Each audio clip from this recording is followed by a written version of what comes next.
On va pouvoir débuter ce cycle d'investigation qu'on va créer en deux parties. Et la première, c'est les origines de l'humanité. Hybridation, programmation génétique. Est-ce que déjà, quand je te dis ça, Lisa, il y a des choses qui viennent à toi, des images, des mots, des sons? Une sorte de grande bande, tu vois, c'est un peu pensé à une bande ADN qui défile devant moi. C'est drôle, juste à côté, j'ai mis une bande d'ADN dans mes notes. C'est très bizarre ce que tu me dis. Ok. Est-ce que l'être humain a été créé ou modifié par une ou plusieurs civilisations extérieures? D'où descend l'être humain? Je crois que créer est plus juste que modifier. Parce que modifier, ça voudrait dire que il y avait une existence et qu'elle a été bah, du coup modifiée. Que c'est comme si, tu vois, on avait construit en fait petit à petit. Mais que pas que par des civilisations extérieures, par plein de choses. Tu vois, par des sensations, des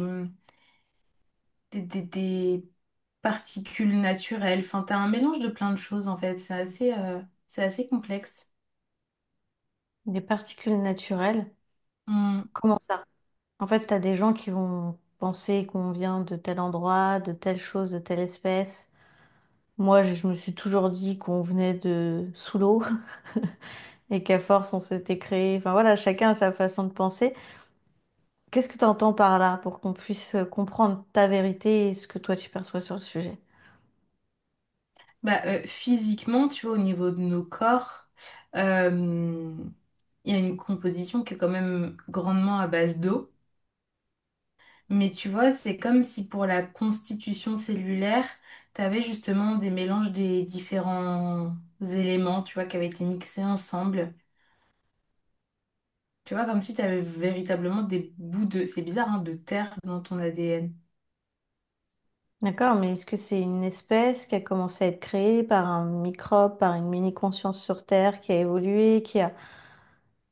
D'où descend... Je pose les questions de manière très humaine et très pragmatique, comme d'autres gens auraient pu le faire derrière leur écran. Mais en gros, d'où vient le premier humain? La première cellule humaine de nos corps d'aujourd'hui, pour moi, c'est vraiment une cellule qui est dans l'eau. Qui est dans l'eau. Hmm. Ok, tu me fais plaisir là. Ok. Et comment ça se passe après, cette première cellule? Comment elle évolue? Comment elle vit? Elle se multiplie, elle se reproduit.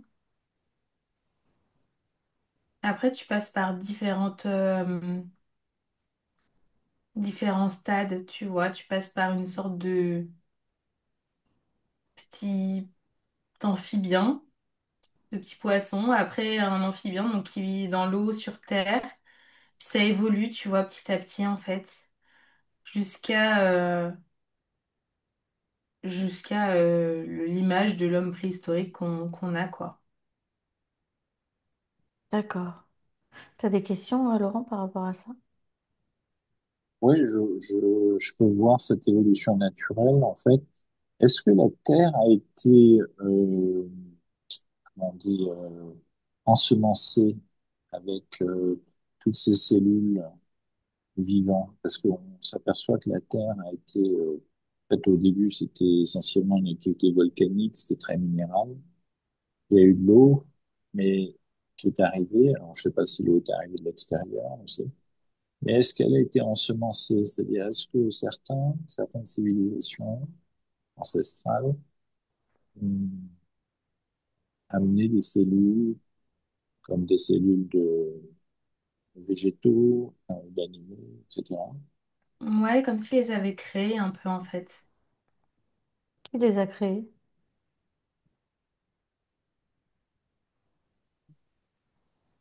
Pour moi, t'as 5 civilisations. Six différentes, qui vivent sur des calques différents aussi.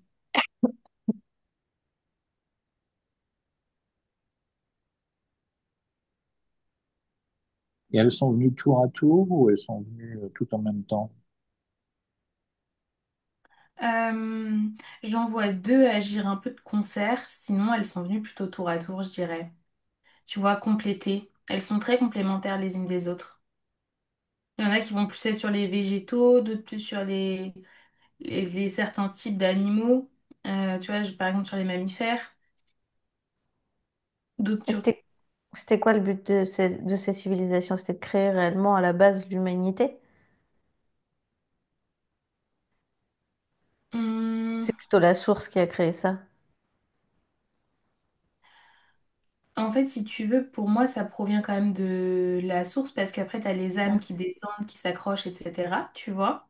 Mais c'est comme si du coup, ça agissait, eux, ils avaient matérialisé en fait ça, en quelque sorte. C'est-à-dire qu'ils agissent sur guidance de la source Ouais, pour façonner. Le pour but pour moi créer. n'est pas de créer une nouvelle civilisation, c'est juste d'étendre les formes de vie. Est-ce que la Terre était une réserve, quelque part, une sorte de réserve naturelle d'un ensemble de vivants qui ont été amenés de différentes galaxies, de différents mondes?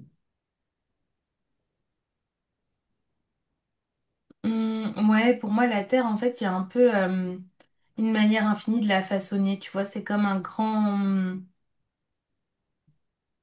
terrain, en fait, qui peut servir à plein d'expérimentations différentes. Hmm. Et est-ce que l'homme, du coup, c'est une de ces expérimentations? Oui, complètement. Est-ce que ces civilisations qu'ont créées les humains surveillent les humains?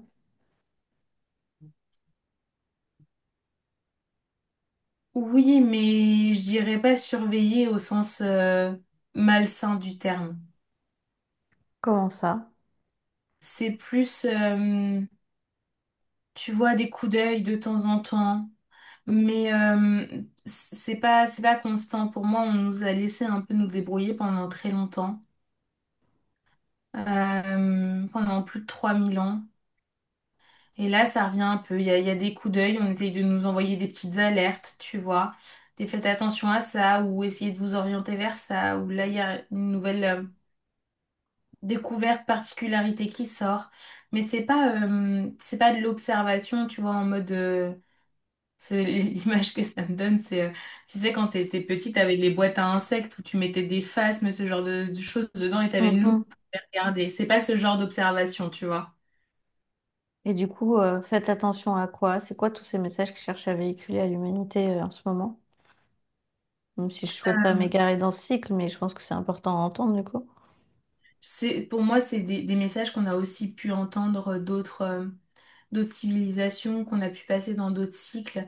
Mais tu vois, sur le fait d'être très autocentré, que on s'autodétruit, en fait, clairement.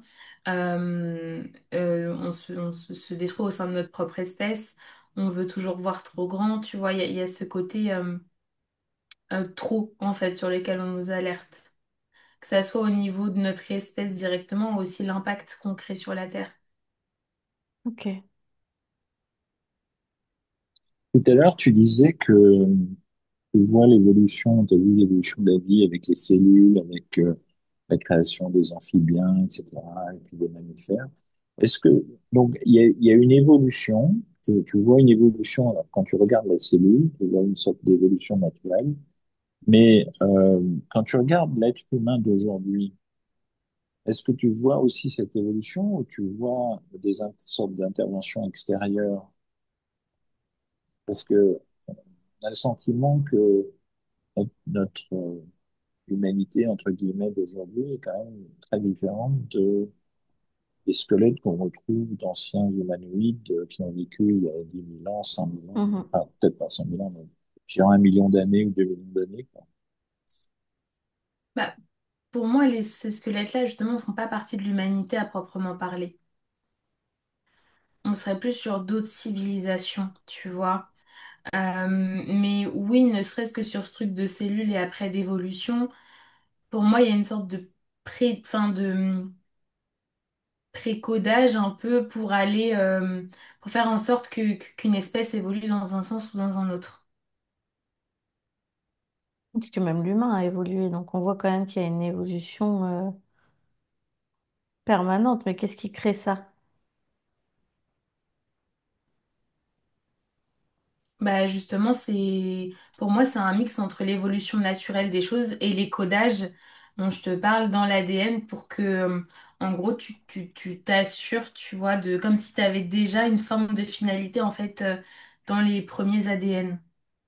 Donc notre ADN aujourd'hui, il est modifié.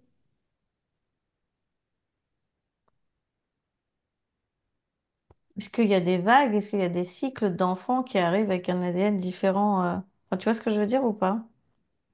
Oui, pour moi, il n'est pas modifié à proprement parler, en fait. C'est juste des phases d'évolution, enfin, tu vois, sur un même arbre, tu vas avoir plusieurs branches et en gros, c'est savoir est-ce que tu vas aller prendre la branche de droite, mais la première, ou celle tout au bout de l'arbre. Tu vois, c'est juste que tu as plusieurs expressions possibles, mais il n'est pas modifié, pour moi, à proprement parler. Ok. Même avec les médicaments et les différents produits chimiques qui Très existent bonne question. aujourd'hui, Mm. l'ADN n'est pas modifié. Ah bah ça, c'est un autre sujet. Ouais, Non, c'est un autre sujet, ouais, C'est pas pas sur mais naturel, ouais. l'évolution. mais c'est ça en fait, c'est dur de pas s'égarer dans ce cycle en fait, parce qu'une question en amène à une autre mais Mais oui, on est même d'accord que notre ADN peut être modifié avec des choses qu'on prend. On fait juste une parenthèse, Lisa. oui, bah, au moins l'ARN, tu vois. Euh, et après, l'ADN à plus long terme, oui. Mais c'est même, tu vois, au-delà dans l'évolution même quotidienne, aujourd'hui, on continue à évoluer et notre ADN d'aujourd'hui sera certainement très différent que des humains dans 300 ans, tu vois. Il y aura des modifications. D'accord. Et quand ils nous ont créé ces civilisations, est-ce qu'ils avaient un but bien précis? Est-ce que leur but était justement de créer au final l'humain? Est-ce que tout s'est passé comme ils le souhaitaient? Quel était le but de créer l'humain? Bah, c'est vraiment pour l'expérimentation, tu vois. Pour moi, c'est vraiment de concert aussi avec la source, euh, ça permet de venir expérimenter une nouvelle forme de vie qu'on ne connaît pas ailleurs sur d'autres planètes ou d'autres dimensions. Pas de cette manière-là. Et pourquoi dans ce cas-là, si on est, parce que on le croit, nous deux, c'est notre vérité, et Laurent aussi, pour nous, il y a plusieurs civilisations, il n'y a pas que les humains qui existent, hein. C'est notre vérité à nous. Maintenant, pourquoi, nous, on peut le voir en session, c'est arrivé qu'on travaille sur des personnes qui ont des vies antérieures d'animaux ou d'Atlantes, Hmm. ou ça arrive qu'il y ait d'autres univers, mais la majorité du temps, ce qu'on voit, c'est des vies d'humains. Est-ce que ça veut dire que on vit essentiellement des vies d'humains une fois qu'on s'incarne en tant qu'humain, ou est-ce que parce qu'aujourd'hui on travaille sur le côté psychique de l'humain, c'est ces vies-là qui ressortent? C'est vraiment une question de curiosité là. C'est marrant parce que je me la suis posée il y a quelques semaines. Euh, non, pour moi, ça ne veut pas dire qu'on a obligatoirement une majorité de vie humaine. En fait, pour moi, par contre, la Terre, c'est peut-être l'endroit où tu peux te réincarner le plus de fois sans expérimenter sans expérimenter la même chose, tu vois, avec le plus de variations possible. Parce que tu as quand même la richesse émotionnelle, l'instabilité. En plus, dans les sociétés qu'on a construit, tu vois, ne serait-ce que d'un pays à l'autre, ça va être très différent. Donc, du coup, il y a quand même une possibilité quasi infinie, tu vois, d'expérimenter. Et donc pour moi, c'est pour ça qu'on voit aussi beaucoup les vies humaines. Ça reste quand même les vies qui sont en général traumatisantes vu qu'on vient travailler l'instabilité. Et tu vois, en général, quand on passe sur d'autres vies, ça va plus être, dans d'autres dimensions, ça va plus être sur des savoirs à aller récupérer, des messages à comprendre. Ou alors des attaques subtiles où on t'a subtilisé des parts de ton plein potentiel, mais chose qui reste quand même assez rare dans nos séances, tu vois. Hmm, ok. Et du coup, cette évolution de l'humain, un peu cette hybridation, est-ce qu'elle est terminée? Est-ce que l'humain va continuer à évoluer physiquement ou est-ce que on va rester comme ça? Pour moi, ce sera jamais complètement terminé. Parce que la vie, c'est... Enfin, en gros, pour qu'il y ait de la vie, il faut qu'il y ait une évolution avant tout, tu vois. Donc, ne serait-ce que, tu vois, si on prend une personne quand elle naît, entre sa naissance et sa mort, en réalité, il n'y a pas un jour qui passe sans qu'il y ait au moins une modification dans son corps. Que ce soit au niveau de ses cellules, de ses microbes, tu vois, de ce qui se passe dans son corps, au niveau de ses émotions. Il n'y a jamais, tu vois, des journées... Enfin, il n'y a jamais de journée 100% identique, en fait. Tu vois, il y a une constante évolution. Et donc, pour moi, ça sera jusqu'à la fin de l'humanité, si un jour elle y est, tu vois. J'entends, mais l'évolution, elle va pas changer. On va pas dans 1 milliard d'années être avec 2 nez, par exemple. C'est une question très bête, hein. Mais je Quatre la pose fesses. telle qu'elle me vient. Genre, en gros, l'humain, il est... Je sais, je vous fatigue. Non, mais vous comprenez ou pas? Je me fais encore Je passer pour une comprends, folle. En je Amérique, j'ai comprends, vu des gens mais ça avec me quatre fait fesses, rire. hein. C'est du Pardon. bon sens. Je pars du sens que on était une cellule sous l'eau, on est devenu un poisson, on est devenu ci, on est devenu ça, on est devenu des hommes préhistoriques. Après, on est devenu tel qu'on est, hyper moderne comme ça. On a énormément changé. Est-ce que là, on est au finish du côté humain avec un nez, deux oreilles, etc. Matériel. Voilà, merci, c'est ça ma question. Non, pour moi, on n'y est pas encore, ça peut encore évoluer. Tu vois, même si on prend les hommes préhistoriques et nous aujourd'hui, il y a quand même beaucoup de temps qui s'est écoulé, hein, qui s'est écoulé entre-temps, mais tu vois, au niveau de la structure osseuse, etc., sur les reconstitutions qu'on a, on voit bien que les formes, tu vois, du visage, ce genre de choses ne sont pas complètement identiques. Pour moi, je pense pas qu'il y aura de changement drastique non plus comme avoir deux nez ou trois seins, mais pour autant, pour autant, il y a quand même des modifications dans tu vois, dans les traits du visage ou peut-être dans des postures, tu vois, on voit aussi, alors après, il y a certainement des causes environnementales, mais en général, les gens sont de plus en plus grands, tu vois, quand tu nais. T'as de plus en plus de grandes personnes. Ça, c'est des modifications qui petit à petit se font aussi, qui Ah ouais, donc s'inscrivent l'humain dans pourrait une devenir structure. beaucoup plus grand dans plusieurs années.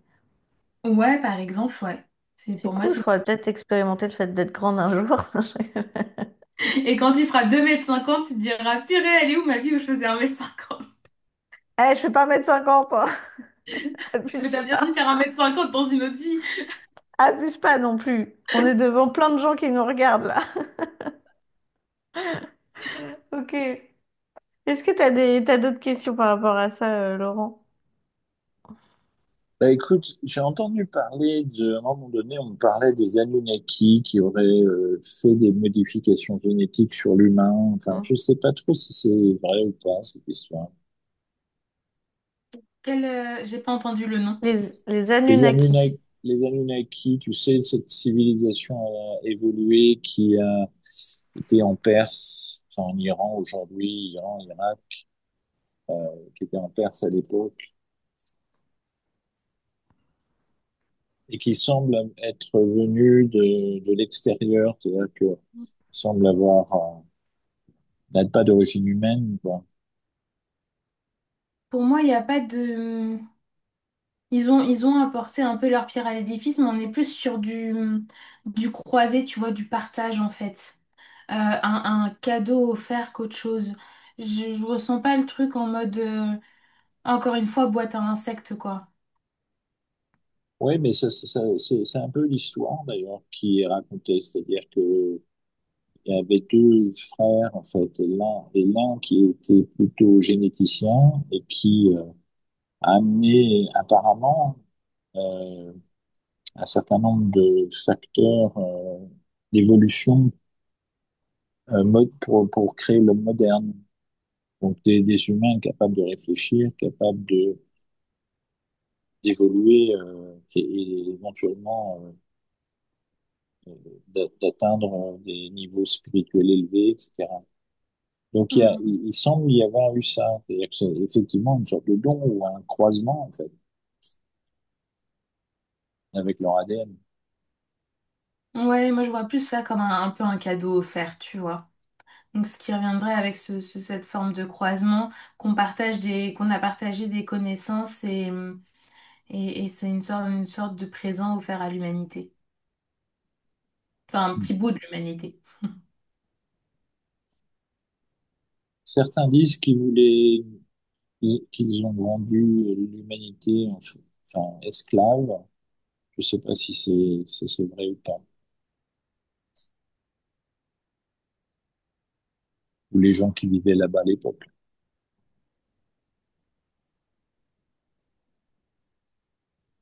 Ouais, je pense pas que ça soit entièrement faux, mais toujours dans...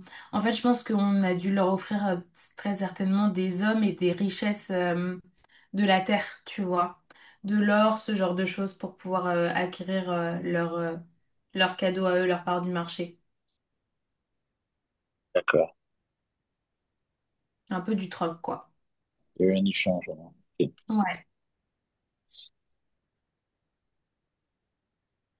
Est-ce que tu les vois encore intervenir sur l'humanité aujourd'hui, ces gens-là, la civilisation non terrestre?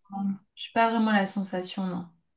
Je les sens assez déconnectés. Pour moi, ça a été assez furtif leur passage comparé à d'autres civilisations.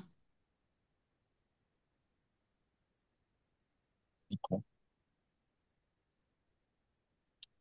Donc l'humain d'aujourd'hui, c'est une sorte d'évolution de toutes sortes de choses, y compris quelques interventions extérieures, une sorte de mix, quoi, hein. Mm. Ouais, c'est à peu près ça, ouais. Une jolie Un peu le petite sentiment recette. un peu Mais le moi, j'avais sentiment que vraiment le j'avais. sentiment qu'on venait de sous l'eau, hein. C'est très bizarre, mais depuis que je suis petite, je dis ça. Même si on me prend pour une folle, mais c'est absolument pas grave. Est-ce que quand ils nous ont créés, ils ont implanté des sortes de génomes, de verrous, pour venir nous faire expérimenter justement la maladie, tout ça? Parce qu'on voit dans certaines civilisations, dans d'autres univers, ou je sais pas comment on peut dire ça, qu'il y a des consciences qui n'expérimentent pas la maladie et toutes ces choses-là. Pourquoi nous, on expérimente la séparation, la maladie, le vieillissement, toutes ces choses-là? Bah, chaque civilisation, chaque planète a ses propres caractéristiques, tu vois. Mhm. Donc, pour moi, la Terre, ça en fait partie. Je pense pas que ça soit des verrous à proprement parler, c'est des prédispositions peut-être plus... Enfin, déjà, le système immunitaire, pour moi, le système immunitaire, c'est quelque chose qui n'est pas nécessairement présent dans des civilisations qui ne sont pas terrestres. C'est ça? Bah, Et tout donc, part de ça, hein, un peu. Mm. c'est ça. Et pour moi, c'est pas un trou ou quoi que ce soit, c'est simplement que ça fait partie des prérequis, tu vois, en quelque sorte, pour venir expérimenter sur Terre. De la même manière que, tu vois, les animaux, même s'ils sont pas humains, ils ont un système immunitaire eux aussi. On voit de plus en plus que même certainement les plantes ont un système immunitaire, toute forme du vivant a une forme de système immunitaire. Oui, donc en fait, c'était voulu qu'on expérimente ça avec un système immunitaire, le vieillissement, les maladies, etc. Ouais. Ça fait partie des prérequis pour expérimenter sur Terre, ouais, à la base. Ça fait partie des particularités de la Terre. D'accord. Est-ce que c'était prévu qu'on vive tout ce côté-là, un peu de télépathique, auto-guérison, clairvoyance, ou est-ce que c'était pas prévu? Est-ce que même ils ont cherché à bloquer ça pour l'humain ou pas du tout?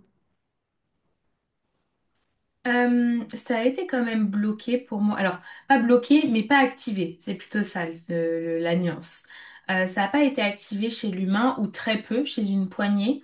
Parce que justement, si on avait accès tous et toutes à tout l'univers, chose que même aujourd'hui on n'a pas hein, de manière Bien sûr. générale, euh, en fait, si tu veux, on viendrait pas empêcher, mais ouais, freiner l'expérimentation, tu vois. Si on essaie tous avec une conscience divine, suprême, supérieure, hyper ouverte, en fait, bah, l'expérimentation émotionnelle en serait hyper faussée. Ça veut dire quoi que même des gens comme toi et moi ou Laurent ou tous les gens qui essayent de se rapprocher de plus en plus de ce côté, j'aime pas le terme. J'aime pas le terme parce qu'on expérimente, quoi qu'il arrive, nos émotions, on expérimente tout ça, on est des humains, on a des failles, mais, mais pour autant, on a des prédispositions qui, pour moi, ne sont pas des dons et sont atteignables pour tout le monde. Ça veut dire que tu dis que non. Bah, ça allait pas chez tout le monde en fonction de ce que tu viens expérimenter. Oui, bien Euh, sûr, Mais en soi, c'est possible pour chaque âme, on va dire, tu vois. Mais pour autant, on sera jamais, pour moi, spirituellement, à un stade d'un Atlante ou d'une autre bien sûr. conscience, tu vois. Parce que, en fait, ça n'empêche que là, malgré les ADN qu'on peut avoir dans notre âme, qu'on a pu expérimenter, là, on est connecté à un ADN humain. Donc, en fait, on est limité par cet ADN humain, tu vois. Euh, il y a quand même des gens qui arrivent à monter à des niveaux de conscience extrêmement élevés, mais pour moi, ça voudrait dire que ton corps ne vieillirait plus, tu n'aurais plus enfin, il aurait plus aucune, le temps n'aurait plus aucune emprise sur toi, tu ressentirais même plus aucune émotion à proprement parler, à part du calme intérieur, tu vois. Euh, tu, tu, tu serais plus, tu limite, t'aurais même plus besoin de te nourrir, tu vois. T'arriverais à un stade où tu te déconnecterais au final de ton ADN humain. J'entends. Mais ça te plaît pas. Si, si, mais ça me fait réfléchir parce que du coup, je pense même aux grands sages, à des gens, ça veut dire à quel niveau on peut évoluer au maximum en tant qu'humain pour rester dans ce truc humain, ça veut dire. C'est des Bah, questions bizarres, mais vraiment, je te dis ce qui me non, vient en tête, ouais, hein. ouais, ouais, complètement. Non, je les trouve, enfin, je les trouve pertinentes et plutôt logiques, tu vois. Pour moi, les grands sages, ils sont pas complètement déconnectés, mais quasiment. Ils sont vraiment très très proches. Mais du coup, ça les empêche pour autant d'interagir avec leurs semblables. Et tu vois, ils sont pas nés comme ça. Ils ont une phase d'humanité connectée à leur ADN. Mais pour moi, ça fait quand même partie de leur expérimentation. Et c'est une poignée de personnes, tu vois. T'as pas beaucoup de... Une âme viendra pas expérimenter ça en boucle. Ça n'a pas d'intérêt non plus. Et en même temps, tout le monde ne peut pas l'atteindre dans chaque vie, tu vois. Mhm.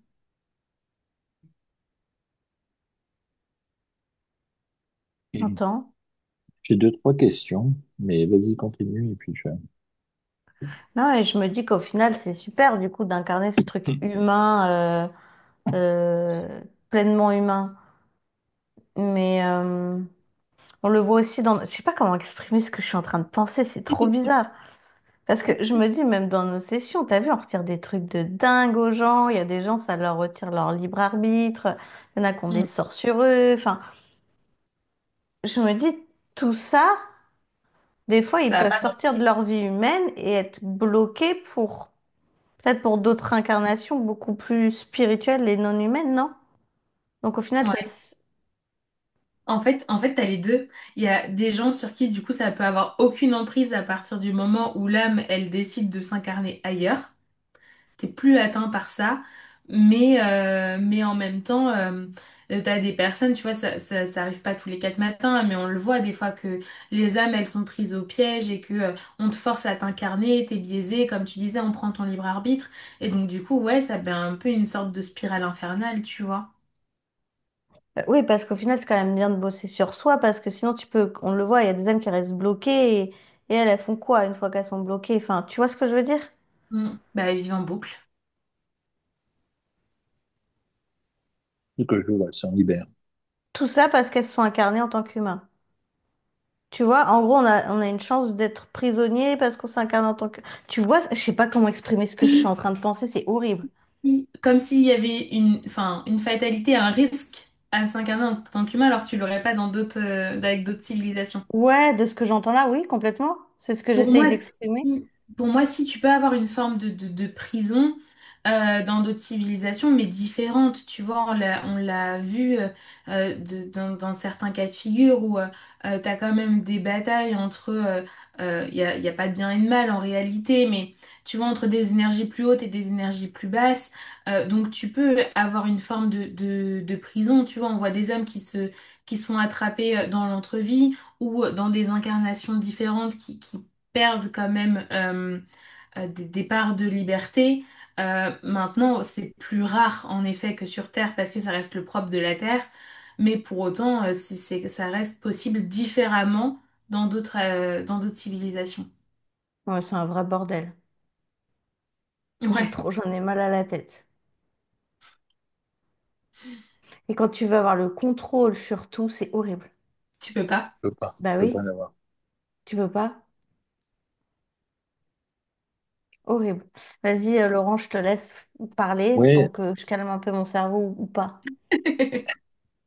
ben, justement, j'aimerais bien comprendre ce qui se passe au niveau cellulaire, au niveau de l'ADN, au niveau du corps physique, lorsque un sage ou quelqu'un qui atteint un niveau de spiritualité très élevé, par exemple en connexion parfaite avec la source ou avec le divin, Mhm, qu'est-ce qui se passe dans son corps pour que, par exemple, il y ait une bilocalisation, bilocation, comme on dit en anglais, ou que, par exemple, la personne commence à s'élever dans les airs, comme c'est arrivé pas mal de fois chez des saints, ou chez un certain nombre de personnes.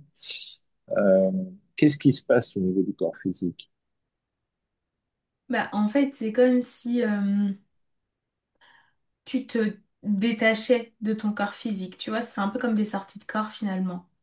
Tu te détaches de ton corps physique, tes fréquences sont tellement hautes dans ta conscience, t'es tellement connecté à plus haut qu'au final, ton corps physique n'a presque plus d'emprise sur ce qui est matériel autour de lui.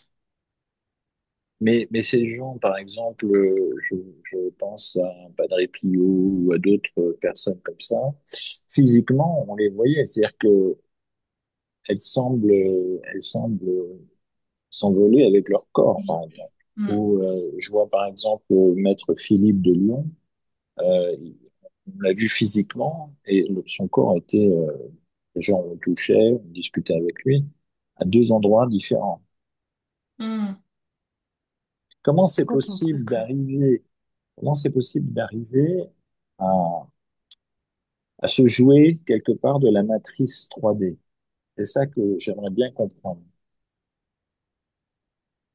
Je sais pas comment c'est possible. Parce que c'est extraordinaire Ouais, pour moi, c'est comme si tu arrivais à cloner tes énergies en fait. ouais. Temporairement.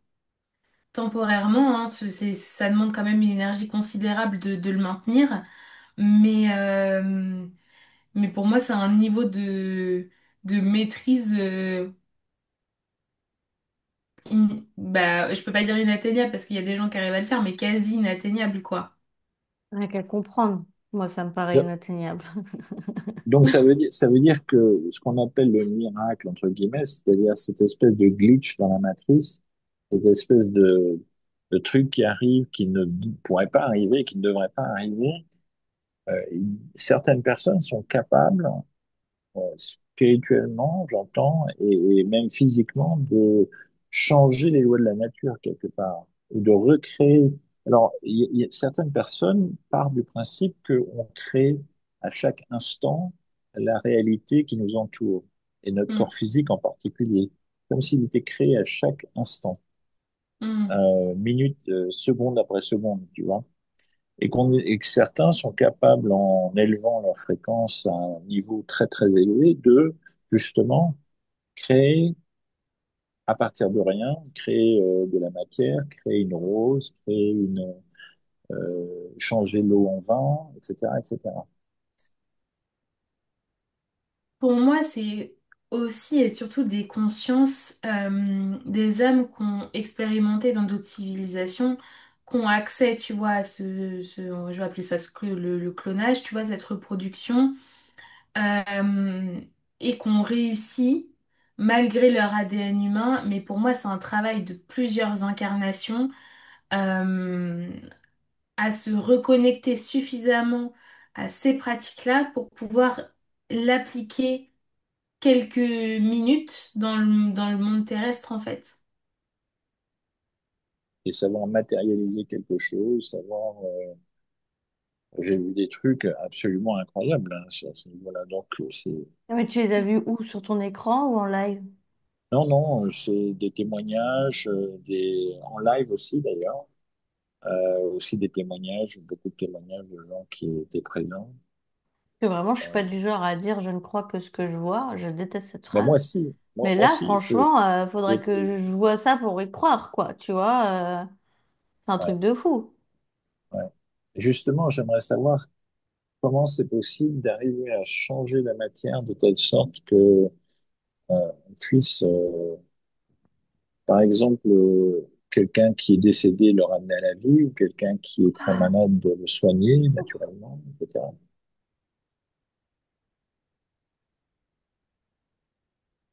Pour moi, ça c'est pareil, c'est des choses qui sont extrêmement rares, voire quasi impossibles en fait, parce que c'est pas dans l'ordre non plus, en tout cas aujourd'hui sur notre Terre actuelle, dans l'ordre naturel des choses sur Terre et surtout pas dans l'humanité.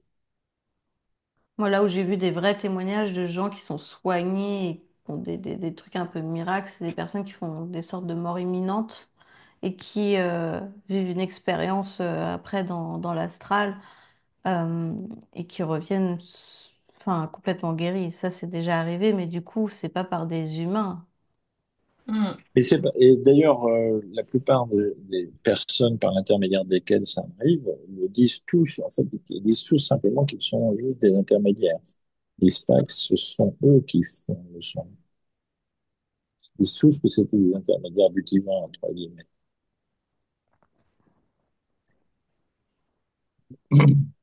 Enfin bon, pourquoi je posais cette question, c'est que en fait, j'ai le sentiment qu'il est possible de modifier de l'ADN de telle sorte de, de le modifier soi-même en élevant notre conscience, de telle sorte d'avoir des dons particuliers. euh,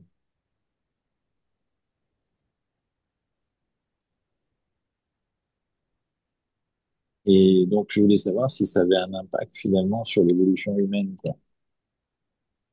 Est-ce que l'évolution, par exemple, de l'homme, ça va être un homme dans quelques années qui pourra justement être télépathe, enfin, constamment télépathe, qui parle plus finalement, qui guérisse, qui s'auto-guérisse, qui guérisse les personnes autour de lui, qui soit capable de se localiser à deux endroits en même temps, qui soit capable de marcher Hmm. sur l'eau, qui soit capable, tu vois. Hmm. Est-ce que c'est ça l'évolution naturelle de l'homme? Bah, pour moi, l'évolution n'est pas 100% figée, ça dépend toujours des décisions qu'on prend de manière personnelle et à la fois collective. Mais je sais pas si on arrivera au stade, tu vois, de bilocalisation, ce genre de choses. Mais oui, tout ce qui est télépathie, tout ce qui est mentalisation, tout ça, pour le coup, oui, pour moi, ça peut être complètement dans l'évolution naturelle des choses. Hmm. Ok.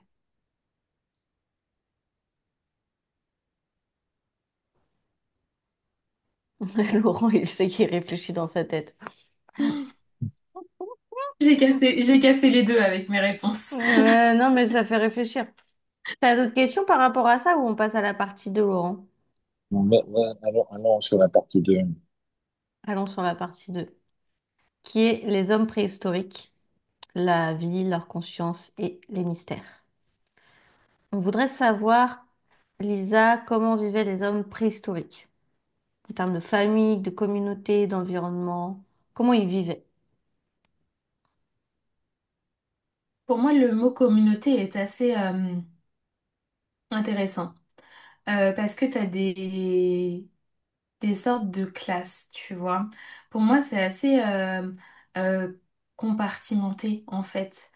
C'est comme si les villages, enfin les communautés s'adaptaient au territoire qu'il y a autour d'eux et développaient, tu vois, des techniques, des connaissances précises selon le terrain où ils habitent.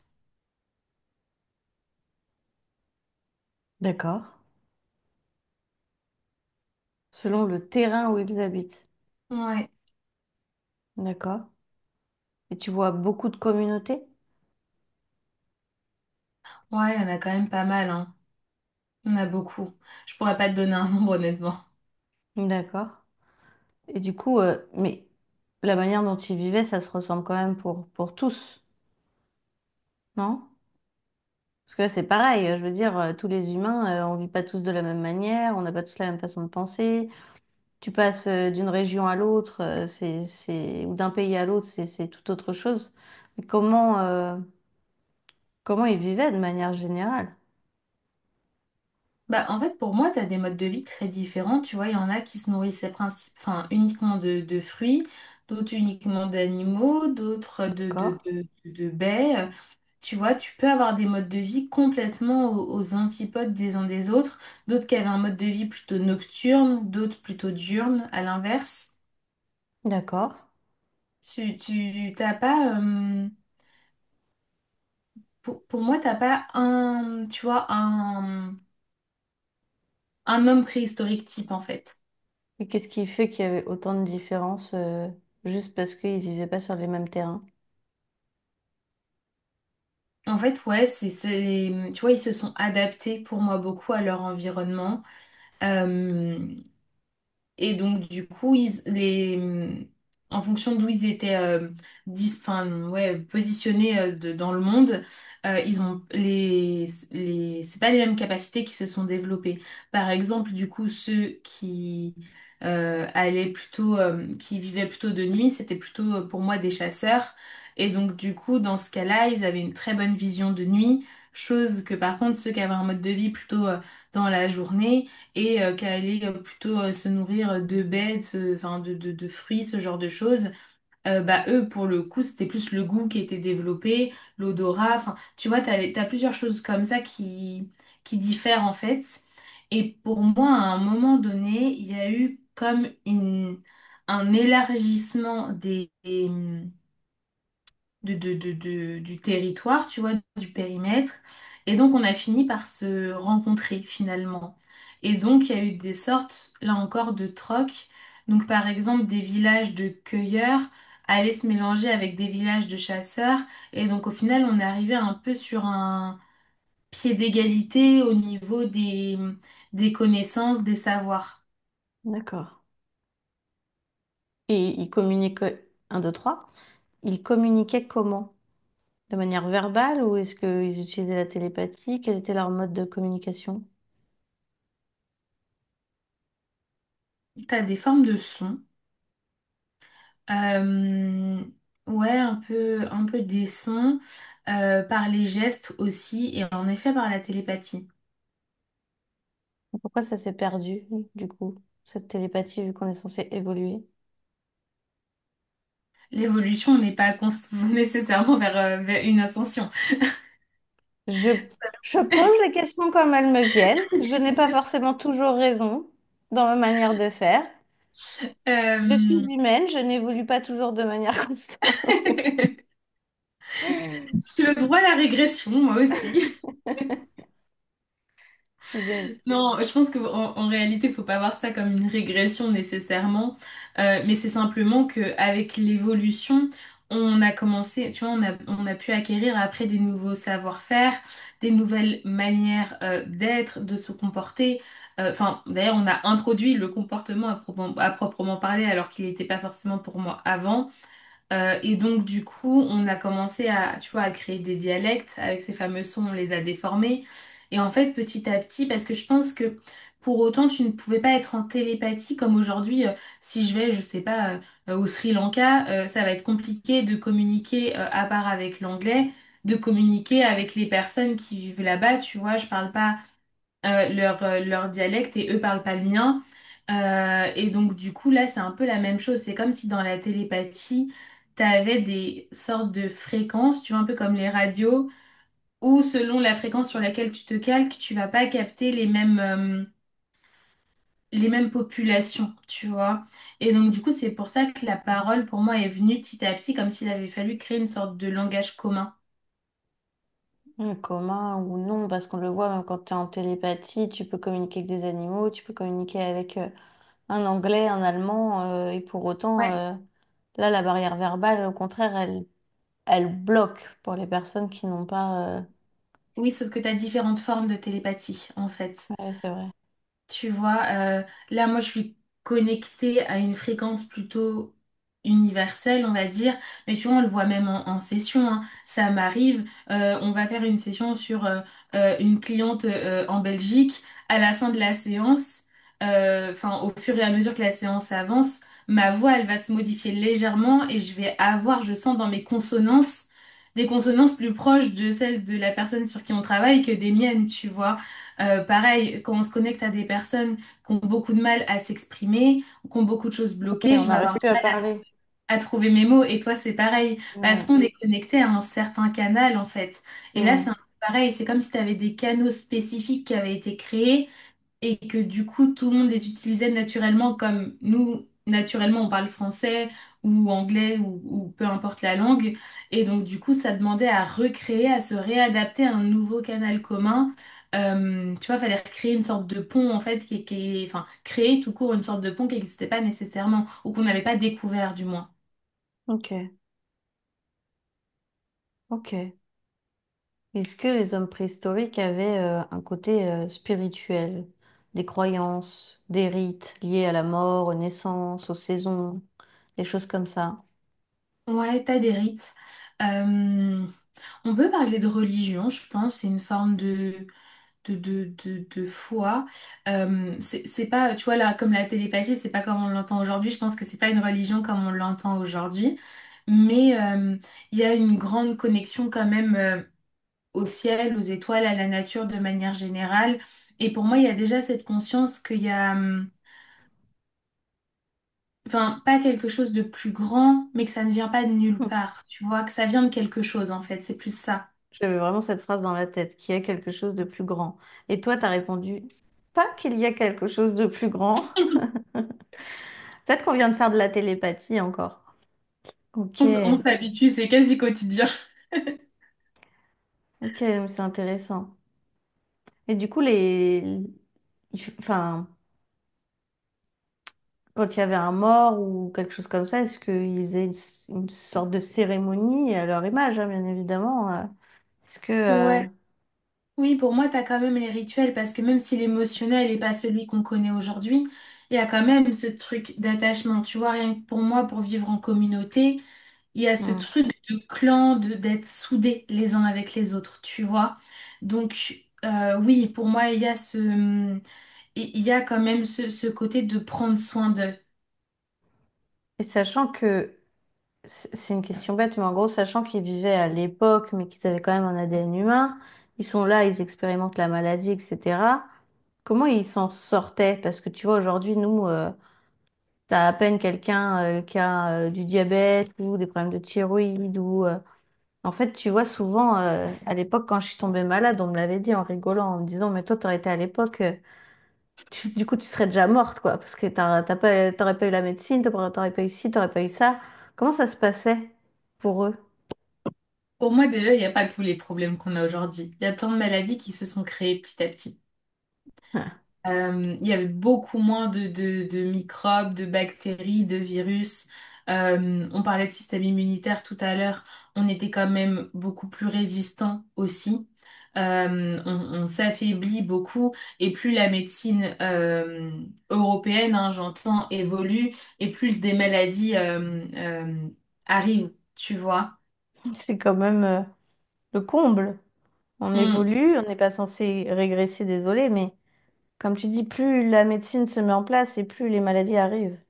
Pourquoi? Bah ouais, parce que en fait, tu vois, que ça soit les virus, les bactéries, tout ce que tu veux, les micro-organismes, en fait, de manière générale, ça reste des organismes vivants.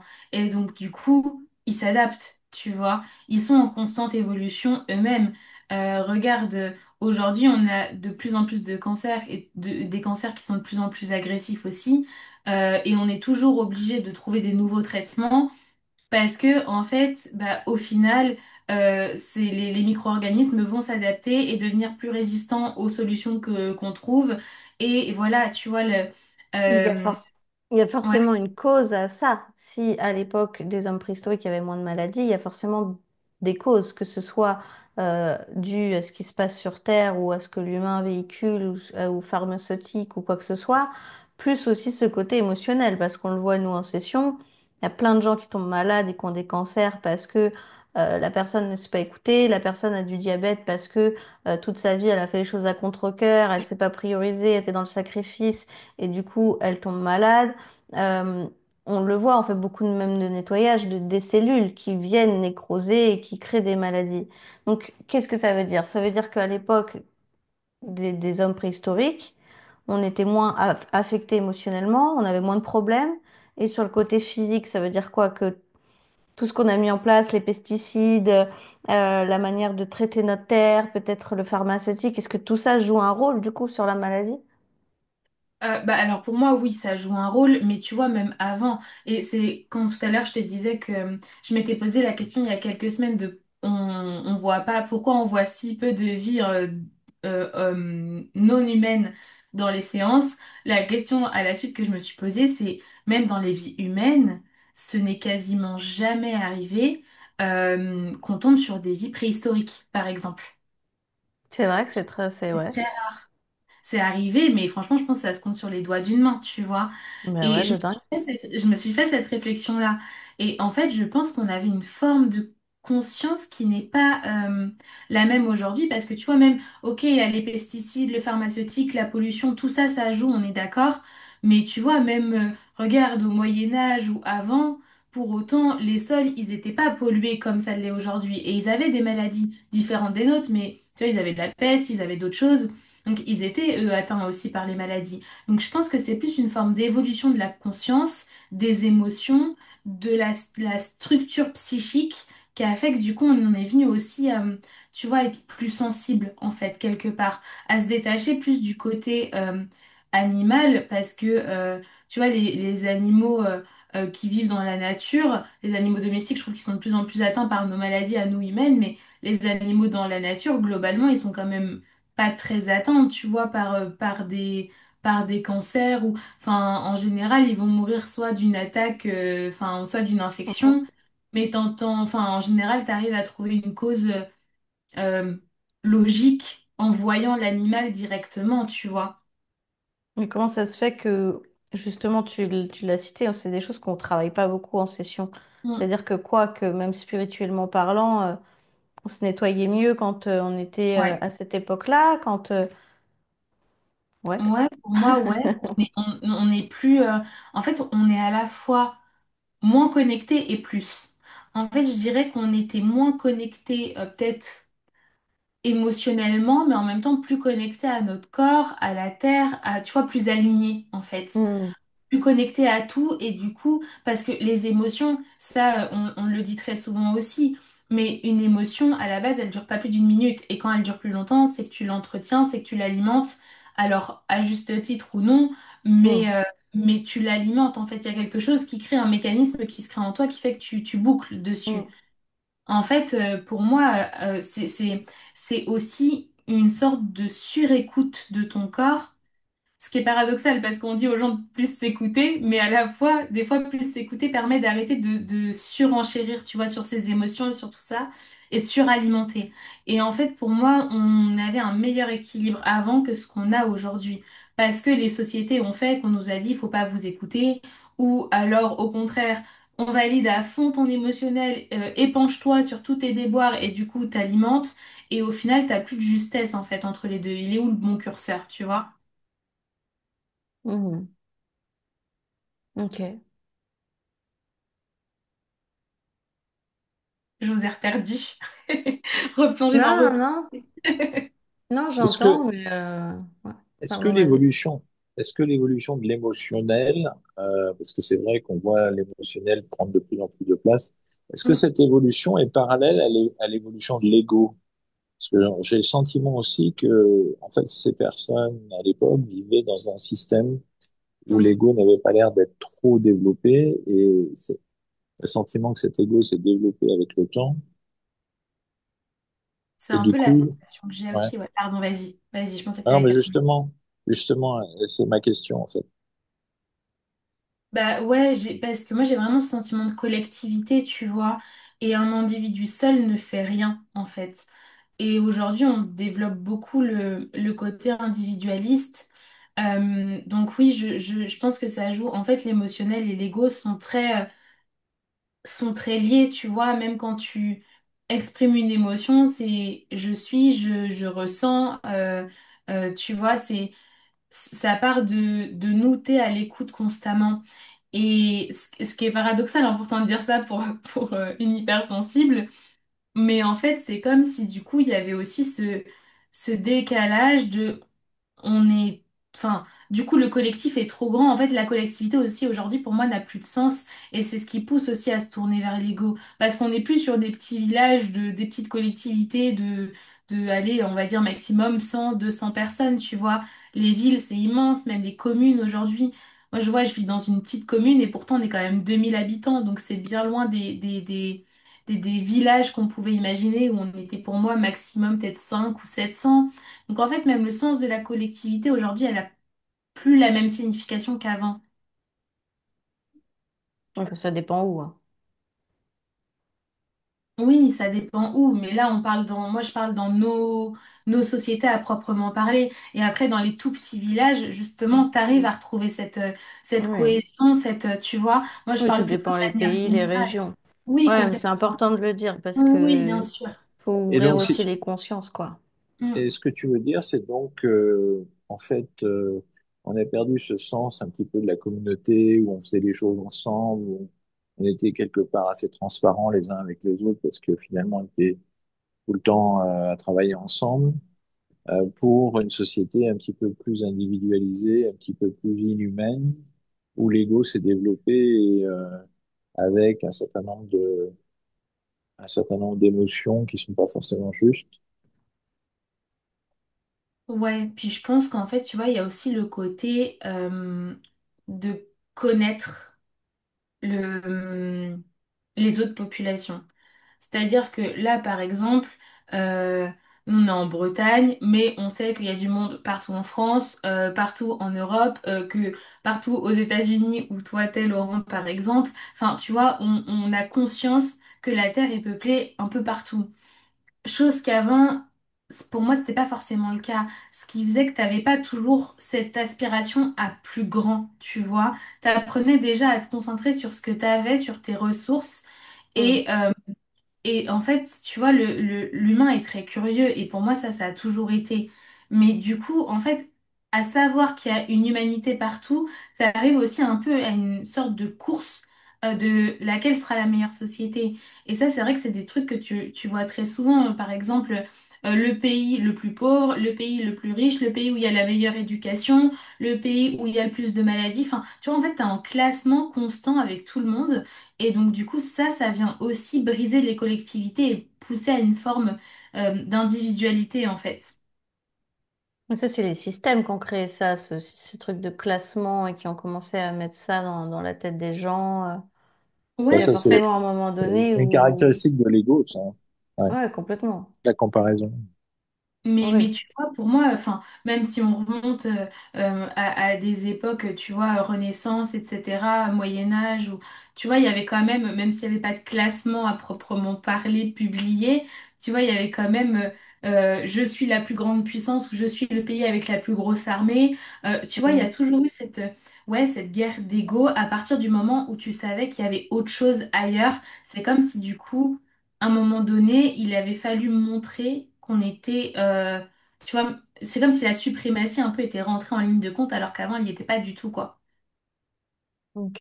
Avant, tu coexistais et t'avais pas besoin de savoir pour moi que les trois quarts de la Terre étaient, ou la moitié de la Terre était peuplée. Aujourd'hui, ça paraît impensable de ne pas savoir ça et on cherche encore de savoir s'il y a des nouvelles civilisations qu'on n'a pas découvertes. Enfin, tu vois, il y a ce truc de vouloir tout contrôler, tout connaître en fait, qui vient pour moi briser beaucoup de choses et qui Ok. nous affaiblit au final plus qu'il nous renforce. Est-ce que je peux revenir? Vas-y, vas-y. Ouais, ben justement, pour revenir sur l'homme préhistorique, moi j'avais une question. C'était comment ils ont, comment dire, appris des techniques, c'est-à-dire que comment ils ont développé un certain nombre de techniques pour ensuite devenir des civilisations, disons, euh, de l'âge de fer, l'âge du bronze, etc. Enfin bon, tu vois ce que je veux dire?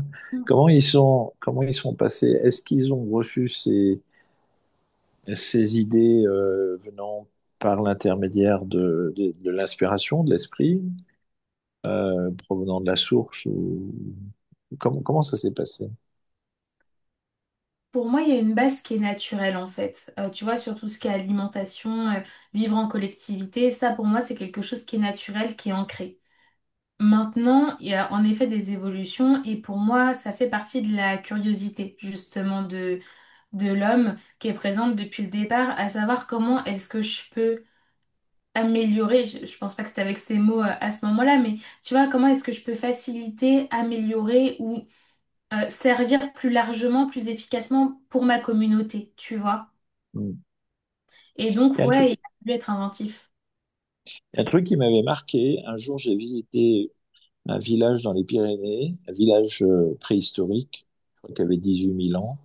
Et dans ce village, ils avaient trouvé un morceau d'os qui était gravé, et c'était en fait la côte atlantique, une plage avec des poissons, avec toutes sortes de trucs qui étaient gravés sur une plaque en os. Et en fait, c'est comme si la famille qui vivait dans cette grotte des Pyrénées était partie en vacances, tu vois, à Saint-Jean-de-Luz, et avait fait Une carte postale. une carte postale et était revenu avec, tu vois, pour la mettre dans son salon, dans sa grotte. J'ai trouvé ça incroyable. Ouais, pour moi, on a tout. Enfin, pour le coup, l'imagination et le créatif font partie de l'humanité. C'est vraiment des choses qui nous caractérisent, mais qui vont avec la curiosité, tu vois, parce qu'il y a cette remise en question constante. Et aujourd'hui, on s'en déconnecte de plus en plus. Et tu vois, on le voit beaucoup en séance, hein, que ça soit pour le corps sexuel, qui est beaucoup relié à la féminité, à la créativité, ou sur le corps causal, le corps astral, qui sont les corps émotionnels, intuitifs, etc. On parle beaucoup de se reconnecter à cette créativité, à la nature, à l'extérieur, parce qu'au final, on se rend compte que plus ta curiosité créative est sous-développée, plus ta curiosité émotionnelle est surdéveloppée, mais du coup crée à des surcharges, etc. Tu vois. On a toujours besoin d'aller fouiller, d'aller analyser, d'aller comprendre, ouais, d'aller explorer. Et donc du coup, pour moi, ça a été dès les prémices de l'humanité.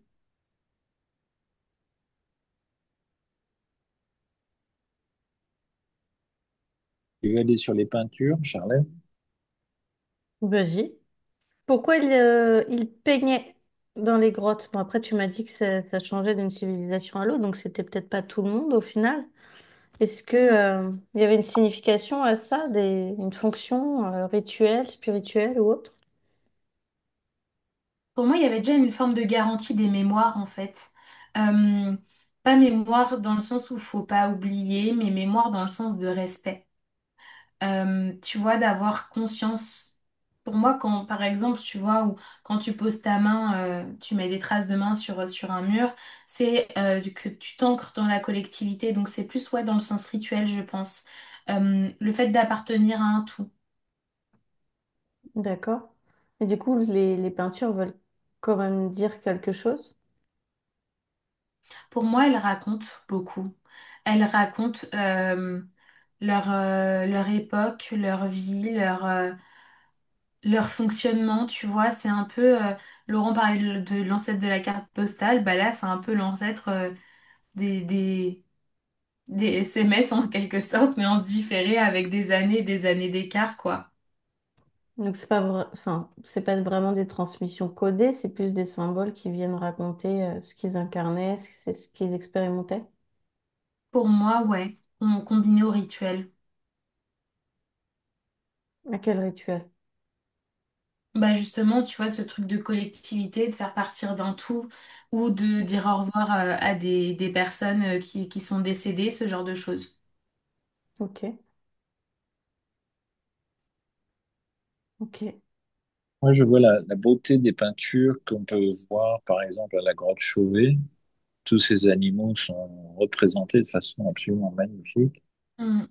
Non seulement ils sont magnifiques, mais ils ont utilisé la forme, le volume de la pierre de la grotte pour que lorsque tu éclaires avec une lampe torche ou enfin avec une torche, parce qu'à l'époque il y avait des torches a priori, tu vois les formes bouger.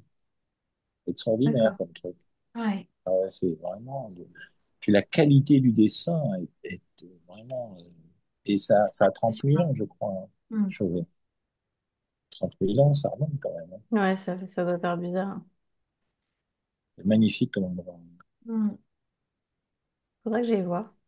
C'est là que tu te dis que, tu vois, malgré tous ces siècles qui sont passés, il y a enfin, c'est des choses dont nous, on n'est pas déconnectés, tu vois, aujourd'hui, la peinture, etc. Et qu'en fait, finalement, il n'y a pas tant de différence. T'en as sur plein de plans, mais sur le fondamental, t'as pas forcément tant de différence comparé à ce qu'on est aujourd'hui, quoi. Ouais. Est-ce que les grottes, elles avaient un rôle spécifique? Est-ce que c'était simplement un abri ou est-ce que c'était un endroit où ils vivaient? Est-ce que c'est là où ils faisaient des rituels ou pas du tout? Pour moi, ça dépend. Des fois, ça pouvait servir de d'abri, d'habitation. J'ai plus, pour moi, les grandes grottes, tu vois, elles ont plus un rôle ouais, spirituel, tu vois, de se retrouver en collectivité, d'honorer, de partager, d'honorer, de former aussi en quelque sorte les générations futures, tu vois. C'est un peu des endroits de transmission, en fait, pour moi. Ok.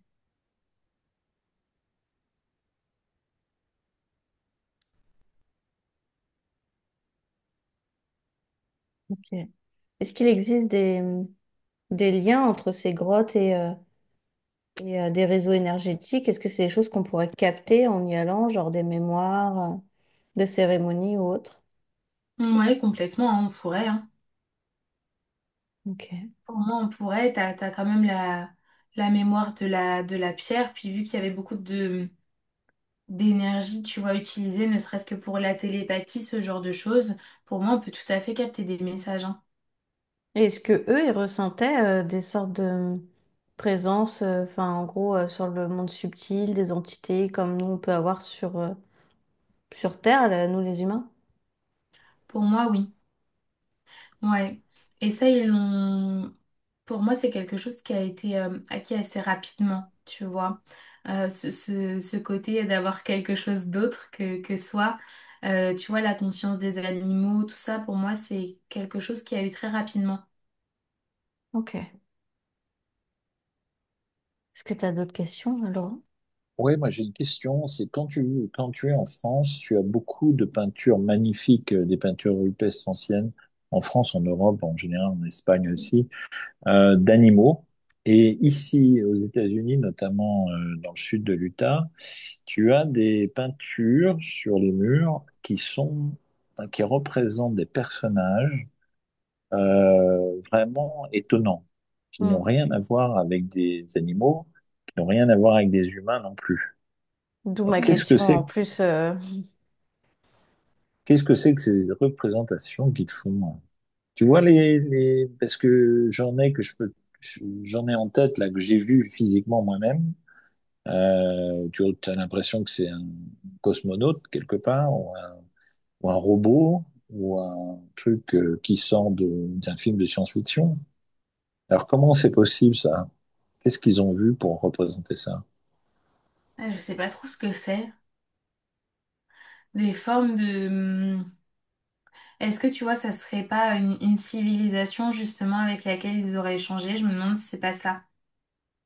Parce qu'il y a par exemple un truc qui s'appelle la Grande Galerie de Canyonlands National Park, qui est une galerie enfin, disons, sur le côté de la colline, enfin de la montagne. Ils ont mais des dizaines et des dizaines de représentations de personnages. Je veux dire, c'est mieux que Star Trek, quoi. Et ça a 3 000 ans ou 4 000 ans, je sais pas combien de temps ça a, c'est super ancien. Est-ce qu'on est sûr que Ouais. ça n'a pas été retouché aussi? Ah Ça, non, c'est non, sûr. ouais, ouais. Non, Ah, non, je pose la on a des... question. Ouais, ouais, ben, ils ont des photos de l'époque, les premiers qui ont découvert ça dans les années fin 1800, début 1900. Ils ont des photos même de l'époque qui étaient les mêmes qu'aujourd'hui. Hein, c'est pas, Hmm. ou même si ça a 500 ans ou 300 ans, euh, et même il y a 500 ans, je pense pas qu'on pensait à Star Trek, tu vois. Donc c'est assez étonnant, ça. Tu vois à quoi ils ont été connectés. Moi, je pense que c'est une autre communauté, en fait. Tu vois, un groupe de conscience, une autre civilisation avec lesquelles ils ont échangé et qu'ils ont représenté Ouah, comme ça. pardon. Punaise. C'était des humains, des non-humains, des... Non, c'était pas des humains.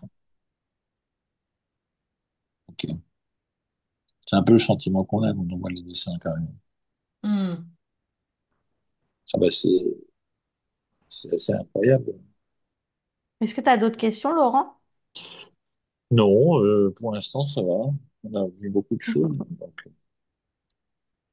S'il y a besoin, on refera un prochain cycle d'investigation sur le sujet. Si vraiment il y a plein de questions qu'on n'a pas posées et que les gens poseront peut-être dans les commentaires, on verra. Je pense que le cycle est assez long en plus aujourd'hui. Eh ben écoute, on va clôturer ici. Lisa, je vais pouvoir te faire revenir. On vous remercie tous d'avoir participé. J'espère que ce cycle vous a plu et on vous dit à bientôt. À bientôt. merci. Pas mal.